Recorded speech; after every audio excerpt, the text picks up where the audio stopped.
Well, hello, and thank you for joining us here at the first drive of the all-new Kia Sorento.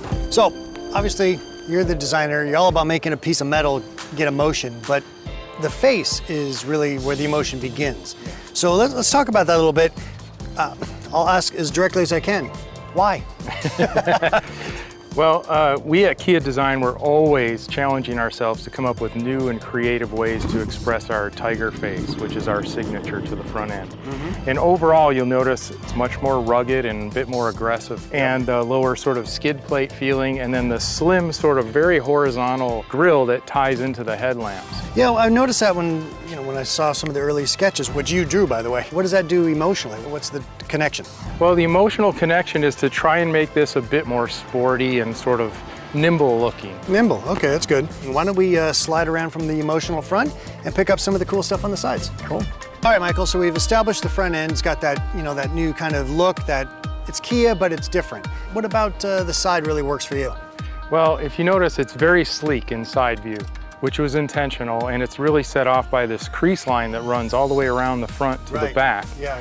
Well, we eventually sort of pulled it down in the rear, which made it feel really elegant, but then there's a strong direction with the bottom of the window graphic that gives the car direction. Then these triangular shapes, which is set off by this shark fin, you can see picked up a lot, especially on the body side. You can see it in this overall window shape.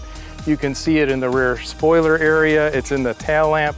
And these triangular pieces, I mean, even here in the wheel, they're kind of thrown all around the car to help it feel harmonious. I think to somebody who's not a designer, it gives a sense of like you really thought through the details. Yeah, exactly. With design, we can communicate those kind of things, you know. We're also really proud of how bold the fenders are on this because it gives it kind of a planted stance and it makes it look more stable.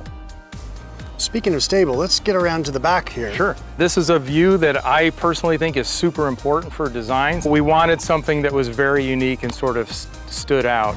Really proud of the vertical tail lamps. It's something that's really unique, and I'm really proud of how that arcing, crisp line comes down the body side through the top of the tail lamp and connects all the way to the license plate opening in a really nice, elegant form. Another thing I think is really interesting on the rear is the hidden wiper in the rear. Exactly. We pay a lot of attention to every detail. So Michael, what was the goal for when you guys put together the interior look? The interior team came up with two key words, strength and luxury. And strength you'll see in the details on the ear vents, inspired by athletic weight. It also extends the full width of the instrument panel, giving it kind of a wide look. And in luxury, all the awesome features that Mark had mentioned earlier, the diamond tucked in the seats, and also there's this really cool detail on the instrument panel as well as the door panel, this sort of three-dimensional texture. We've talked about in the past how this is one vehicle cut three different ways. So from an interior design perspective, what are the elements that continue to deliver those personalities? Yeah, well, what's really cool about Sorento is there's so much variation. Yeah. For instance, this is the X line. It has an open pore simulated wood grain with the rust-colored leather seats. And in SX, you get a brushed aluminum with black leather seats. And in the turbo hybrid, you get metallic finish with gray leatherette seats. I don't think I've worked on a vehicle with as much variation in the models and those finishes as Sorento has. And you've worked on some pretty fascinating vehicles over your time, so that says a lot. Let's talk a little bit about the trim level strategy and how it all comes together. So what we have here, obviously, is the X line. So the X line is the first SUV with X line trim from Kia, and it's the first X line that has a standard all-wheel drive. Let's talk about the inside. Pop that door open and tell me your first impression, or what do you think really jumps out for people? Absolutely. So what I love about this car, the seats, genuine leather, and we have this beautiful 3D embossed bolster, and we have, for the first time ever, captain's chairs in Sorento, and it's the only vehicle in its segment that has that.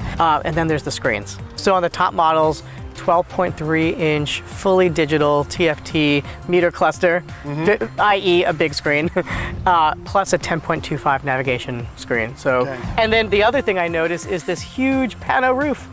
And the great thing with this one is it's available at just about every single trim level. What about some of the other tech? You have wireless charging, wireless CarPlay, and Android Auto.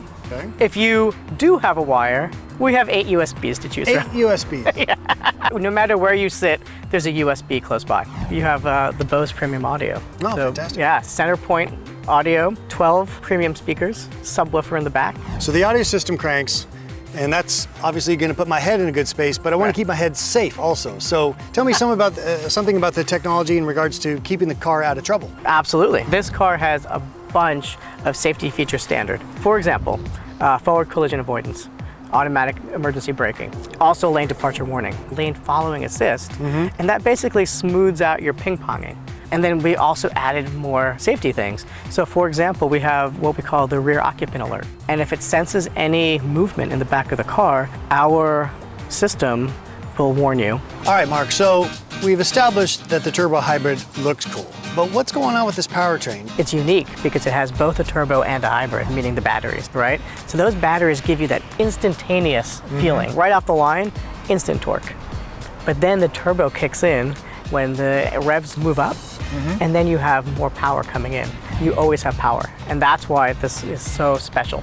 So I'm assuming that this all-new N3 platform is the reason you can have this electrifying news. Absolutely.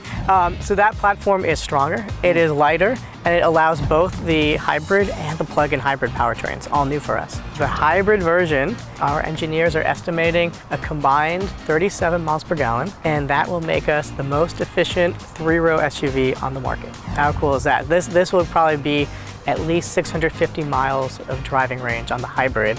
You know, let's talk about the base engine, the 2.5. Sure. Because it's a lighter platform, does that allow us to have better fuel efficiency there too? So that is a 2.5 four-cylinder. It has more power than the outgoing Sorento, up to 191 horsepower. It has 2 miles per gallon better, more power, more fuel economy. Okay, so we've hit the turbo hybrid, Right. we've hit the standard engine, Yeah. but it's at SX. Oh, that's amazing. Okay. 2.5 liter turbo, completely new engine, and 311 pound-foot of torque out of this thing. All new transmission, 8 speeds, and dual clutch. 2 things. You have these like lightning fast shifts, right? So it just feels sporty, and that translates also into better fuel economy. All-wheel drive is an option on every trim, standard on the X-Line, Yes. and it is also standard on the plug-in. Tell me more about that Plug-in, plug-in. let's talk plug-in. If we're allowed to talk about it, of course. Yeah. Your drive can be up to 30 miles of all electric. And it's still going to be a fun vehicle to drive, right? Because it's still that turbo hybrid, isn't it? It's still a turbo hybrid. Excellent. And Kia Drive mode. So the drive modes include a sport mode, a comfort mode, an eco mode, a smart mode. Named for you, I understand. Exactly. Okay, I'll take it. Yes. In the all-wheel drive models, a snow mode. So you have up to 5 modes, and that actually maps the steering, the acceleration, so it changes the feel. So you guys are doing great work, and we look forward to your next vehicles. Thank you very much.